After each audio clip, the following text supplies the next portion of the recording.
माँ बाप बेटी इन सब पर कवि कविता कह गया, बस एक बेटा रह गया। इस बेटे की जिंदगी में भी अजीब से पड़ाव आते हैं। पहले बचपन में ये सबका लाडला है, फिर धीरे धीरे इससे सब दूर हो जाते हैं। 16 से 21 की उम्र तानों में कट जाती है, 21 से 26 तक जिंदगी उसे डराती है, और फिर होती है शादी। और फिर इसे किसी केक सा काटा जाता है। एक अकेले लड़के को बेटे और पति के हक में बांटा जाता है। और फिर आवारा सा ये लड़का बस दफ्तर से घर का रास्ता जानता है, और छोटा सा ये बच्चा अब खुद को घर का बड़ा मानता है। और इसकी जिंदगी में अब चकाचौंध सारी खत्म हुई, अंधेरा जरा गुप है। और बहुत चिल्लाने वाला लड़का इन दिनों बिल्कुल चुप है।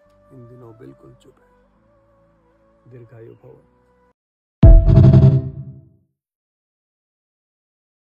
ये बुजुर्गों की ज्यादा कमियां ना निकाला करो, क्योंकि ये कमियां एक दिन यूं की यूं तुम में भी आएंगी।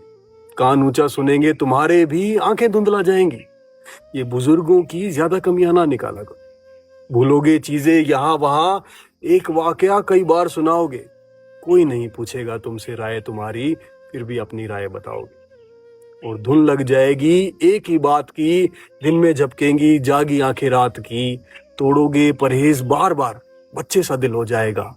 गर्दन में टंगा चश्मा हर बार कहीं खो जाएगा। और गंदगी होगी तुमसे भी, बुजुर्ग इंसान कितना साफ रख पाएगा। कांपते हाथों से खाना थोड़ा तो कपड़ों पर गिराएगा। और जब टोकेंगे तुमसे छोटे तुम्हें, तो उनकी खरी खोटी तुम्हारे भी मन में घर कर जाएगी।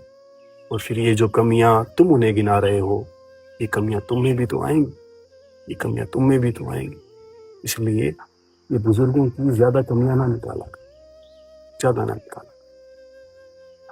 दीर्घायु भव।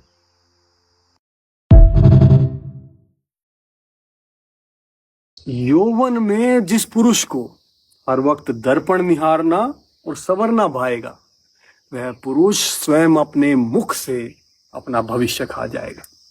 क्योंकि जिस प्रकार स्त्री को उसके रूप, गुण और स्वभाव से मिलता मान है, ठीक उसी प्रकार पुरुष को उसकी आय, संपत्ति और ज्ञान से मिलता सम्मान है।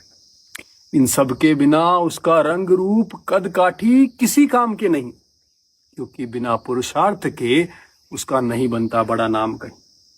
और जीवन में कुछ बनने के दिन चार, बहुत ध्यान से सुनिएगा, जीवन में कुछ बनने के दिन चार, उसी पर मोहिनी वासना का अधिकार। पर इन दोनों में संतुलन बनाए जो, वो स्वयं लगाए अपनी नैया पार। दीर्घायु भव।